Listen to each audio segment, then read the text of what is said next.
A police operation is underway after a protester suspended himself from a crane at Port Botany as students marched for climate action across Sydney today.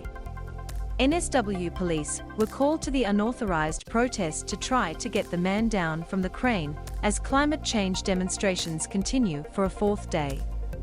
Road and rail operations have not been impacted, police added. Protester suspends themselves from crane at Port Botany. Protester suspends themselves from crane at Port Botany. Students strike for climate action.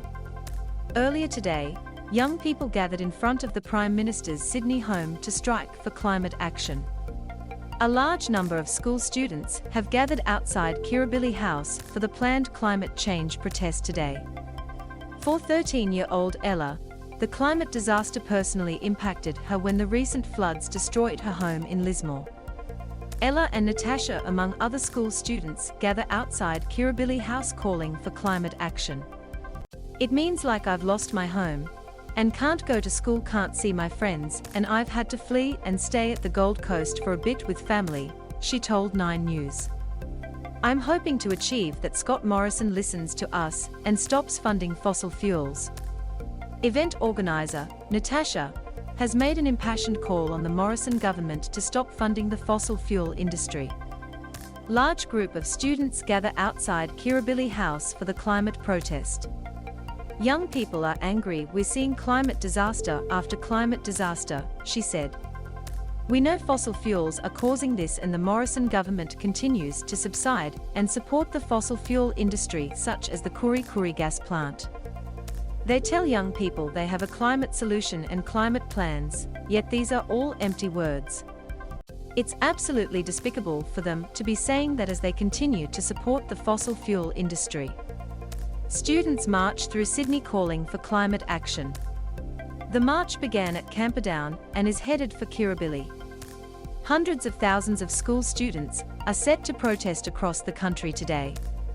Students are striking because they are terrified of the future they are inheriting and horrified by the unequal implications for others, Dr. Blanche Verley, a climate justice expert in the Sydney Environment Institute at the University of Sydney, said.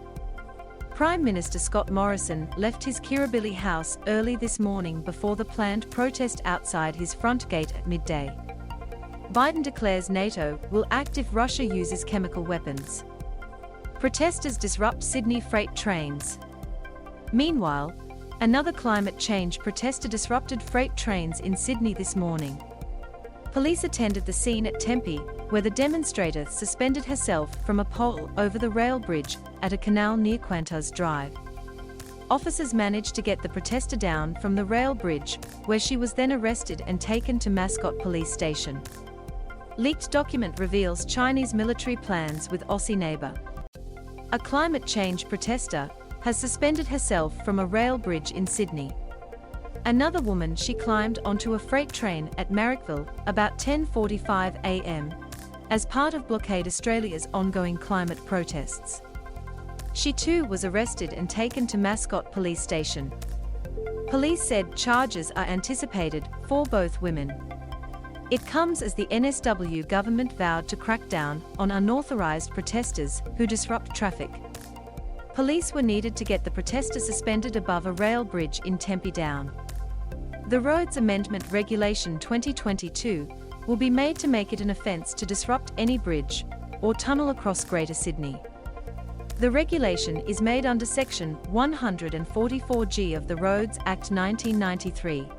But currently only applies to disruption on the Sydney Harbour Bridge. What sea level rise will look like around the globe.